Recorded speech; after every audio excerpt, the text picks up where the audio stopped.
दो, फिर कहते जा तुझे, तेरे को जहाँ जाना, फिर वो चुपचाप एक चक्कर काट के आ जाता है, बोला मैं तो नहीं जाता। दोबारा भी चक्कर लगाएंगे? ये दोबारा भी आ सकता है, ये दोबारा भी आ सकता है, पर ये अब इसके वो वही होगी ना कि एक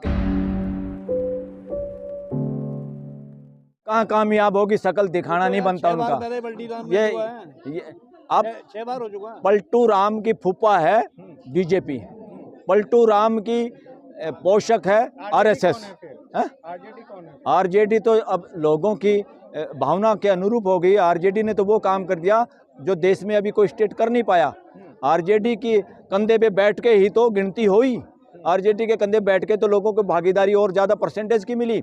सुप्रीम कोर्ट ने भी बहुत दिन टांग अड़ाई इस मामले में, एक हमारा उसका फैसला करके कि आप 50% से ज़्यादा नहीं कर सकते। ये सारे के सारे षड्यंत्र थे, कोर्टों के नाम पे भी बहुत सारा षड्यंत्र हुआ इस देश की जनता के साथ। कांग्रेस ने मुख्यमंत्री नीतीश को सही सम्मान नहीं दे पाई, कांग्रेस सही सम्मान नहीं दे पाई। अरे सम्मान कोई उधारा होता है क्या?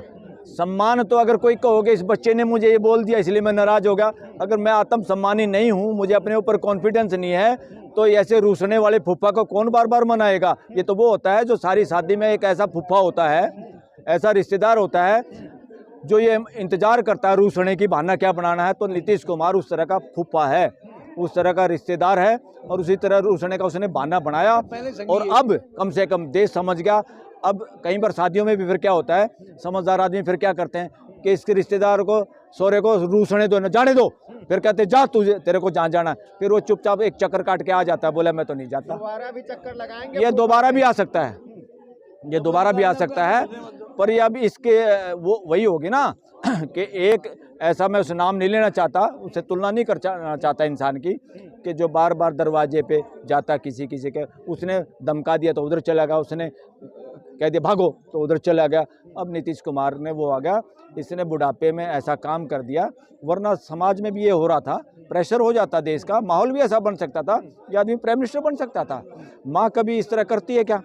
इसका मतलब है माँ बड़ी शरारती थी, इसका इंडिया इसका बच्चा ही नहीं, इंडिया इसका अलायंस इसका बच्चा होता ये भाग नहीं सकता था। इसका मतलब सातिराना वो थी, मानसिकता थी इसके पीछे। चर्चा है कि कांग्रेस सही सम्मान नहीं दे पाई, ये संयोजक ना चुना गया, ना ही प्रधानमंत्री अरे बनाया गया। कांग्रेस क्या करती? कांग्रेस तो अपनी यात्रा कर रहा है, उसका कोई नेता कोई इधर उधर घूम रहा है, तुम भी अपनी यात्रा कर लेते बिहार में, तुम्हें किसने रोका था? तुम यात्रा पूरे देश की कर लेते, वो उत्तर से दक्षिण की कर रहे हैं, पूर्व से पश्चिम की कर रहे हैं, आप लोग उत्तर से दक्षिण की कर लेते, रोका किसने? अगर सड़क पे निकलता नीतीश कुमार, देश इनके साथ होता, देश इतना साथ होता। पर क्या पता ये आराम की ड्राइंग रूम की राजनीति, फ्री फोकट में मलाई खाना चाहते थे, इसलिए ये सारा का सारा गुड़ का गोबर हो गया। क्या नीतीश कुमार जी राम नाम से डर गए क्या? वो नहीं डरे, उनकी टीम के सारे लोग वही हैं, उनकी टीम के सारे इस तरह के लोग हैं जो किसी भी तरह से अपने बच्चों को बाहर पढ़ाते हैं, अपने बच्चों को कहते हैं सही बात को मानो, और देश में इस तरह से कि कथा कहानियों की बात मानो, चुपचाप गुलाम बने रहो। और क्योंकि राम रामायण में वर्ण व्यवस्था की बात है कि नहीं बात है? दो जगह ऐसी हैं जो किताबों में पहले आई और धरती पे बाद में उतरी, अयोध्या और दूसरा कुरुक्षेत्र। हमारे यहाँ कुरुक्षेत्र भी, हरियाणा में कुरुक्षेत्र भी, जहाँ गीता का उपदेश की कथा कहानियाँ कहती हैं, वहाँ पर कोई हाथी का दांत नहीं, कोई चक्कू छारी भाला नहीं मिला, इतने बोले, इतने हाथी मर गए, इतने मानस मर गए। वहाँ पे हमारे थानेसर पे कब्जा करने के लिए कुरुक्षेत्र बसाया गया। थानेसर का राजा हर्षवर्धन थे और वो बौद्ध राजा थे, और इस तरह से दोनों जगह पे कब्जा हुआ। इतिहास इन बातों का हिसाब करेगा, और लोग इस तरह की कथा कहानियों को, सुप्रीम कोर्ट ने खुद मना कर दिया था, इनका कोई एविडेंस नहीं है। और जिसका एविडेंस नहीं उसको आप कैसे कह सकते हो मेरी आस्था तुम्हारी होगी? भाई कोई आदमी ये कहेगा ये गलत है, ये नकली है, क्योंकि सुप्रीम कोर्ट ने ऐसे कहा, तो ये आस्था पे हमला नहीं है, ये सच्चाई का कथन है। जिस प्रकार से जातिगत गणना करवाए थे नीतीश कुमार जी बिहार में, क्या लगता है कि अब बीजेपी उसको इम्प्लीमेंट करेंगी पूरे भारत में? करना पड़ेगा, हलक में लठ आया हुआ है, ना करेंगे ये ढोंग करेंगे, सरकार आगे तो नहीं करेंगे, इसलिए ढोंग जरूर करेंगे इलेक्शन में कि हम भी कराएंगे, इसलिए इनकी बात मानने की जरूरत नहीं, ये आस्तीन के सांप की तरह व्यवहार करेंगे। सरकार पे, चुनाव आयोग पे इसका कोई असर नहीं, पता उनको सारा है, पूरा देश विरोध में है, मगर वो इसको बदलना नहीं चाहते। क्यों बदलना चाहते? कि ईवीएम में ही उनकी जीत सुनिश्चित होती है, इस वजह से उसको बदलना नहीं चाहते, और कोशिश करेंगे वो, कोई आदमी सुप्रीम कोर्ट में भी जो होगा तो वहाँ पर तो क्या है, सुप्रीम कोर्ट का तो आपने हाल देख ही लिया। जो इम्पोर्टेंट मुद्दे हैं वो इतने जल्दी सुप्रीम कोर्ट में हल होते नहीं, जबकि होने चाहिए। इम्पोर्टेंट मुद्दा है। अब लोगों के मताधिकार से बड़ा अधिकार क्या है? पूरे देश का मसला है ये, कोई इंडिविजुअल का नहीं। तो उस पर गौर फरमाना चाहिए था और सुप्रीम कोर्ट को इसमें आगे आना चाहिए, हाई कोर्टों को भी आगे आना चाहिए। मगर क्या है, देश अब ये कह रहा है कि देश में रीढ़ की हड्डी वाले जजों की बहुत कमी है। सर, बड़े नेता क्यों सड़कों पर नहीं उतर कर आ रहे हैं, जो विपक्ष के नेता हैं? भाई, बड़े नेता इस बात के पक्ष में हैं और अपनी अपनी प्रयास में हैं, अपने इलेक्शन की तैयारी में हैं। अंदर खाने सब इसमें साथ हैं। कुछ नेता इसलिए नहीं आ रहे होंगे कि भाई कभी उनके पीछे भी ईडी या इनकम टैक्स किसी को लगाया जाए और जानबूझ के तंग किया जाए, इसलिए वो चुपचाप समर्थन उनका पूरे देश को है और देश को पता है ये सारे लोग साथ हैं। सर, अब तो सारी चीजें बीजेपी के फेवर में जाती हुई नजर आ रही है। राम मंदिर का मुद्दा ले लीजिए या फिर अब बिहार की राजनीति की ये राम मंदिर ही तो बीजेपी की जड़ उखाड़ेगा।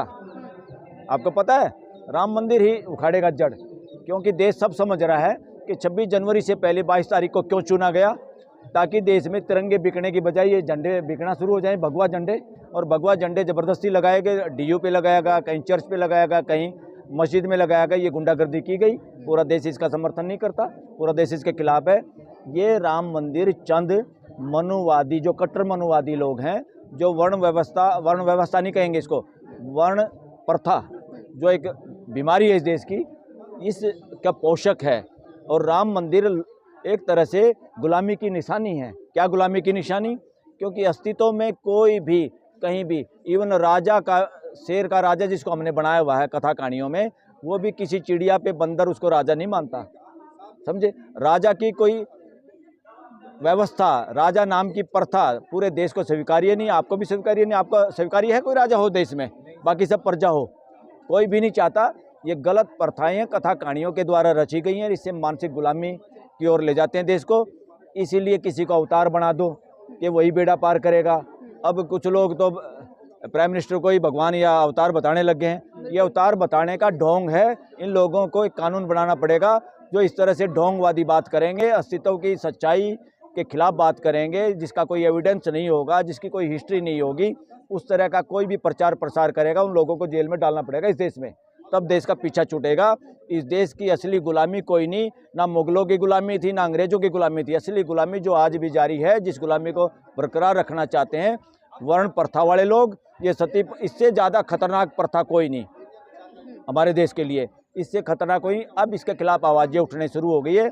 हमारा जो भी ऐसा आदमी इस बात को उठाता है, उसको बीजेपी या सत्ता पक्ष वाले अपनी पार्टी में शामिल कर लेते हैं, उसको टिकट का लालच दे देते हैं, किसी का एमपी का। अब देखा था नहीं, जो वापस कांग्रेस में आगे एमपी बने थे हमारे, क्या नाम था उनका, IRS रिटायर्ड ऑफिसर थे।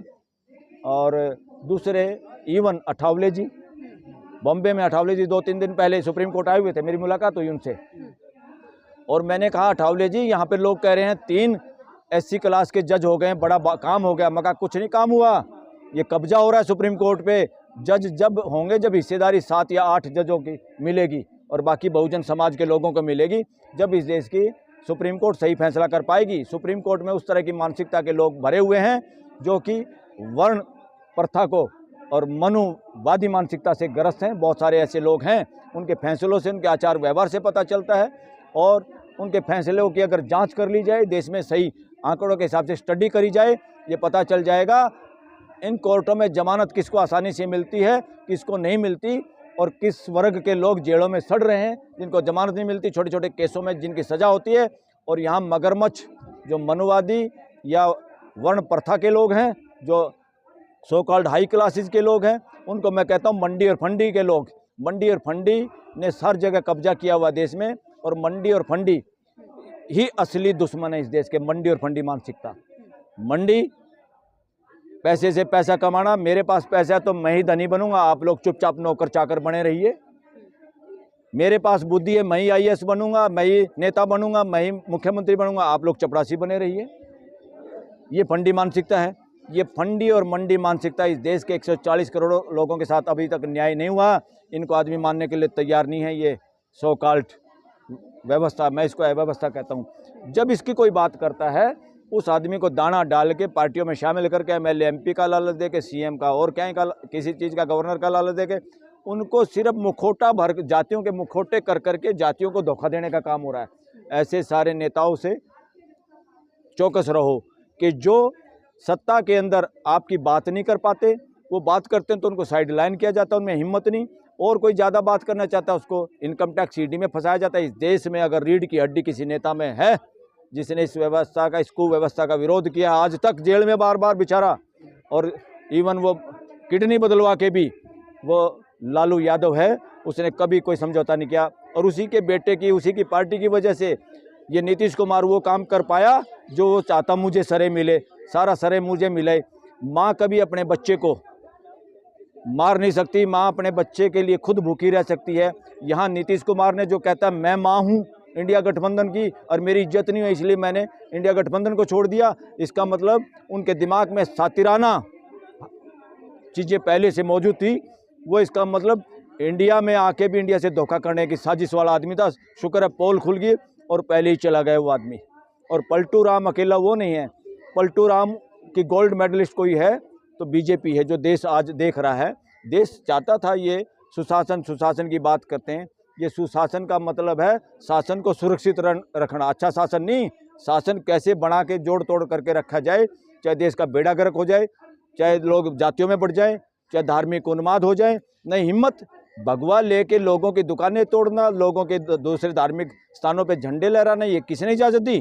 कौन है ये लोग? ये मुट्ठी भर लोग हैं, इनसे डरने की जरूरत नहीं है। ये जहाँ इनका डट कर सामना करना होगा और सारे समाज का मदद करनी होगी और सारे नेताओं की मदद करनी है। जिन जिन नेताओं को अब इलेक्शन के मौके पे आके ईडी और इनकम टैक्स से, ईडी और income tax free and fair नहीं है, वो गुलाम वाली संस्थाएं हो गई हैं।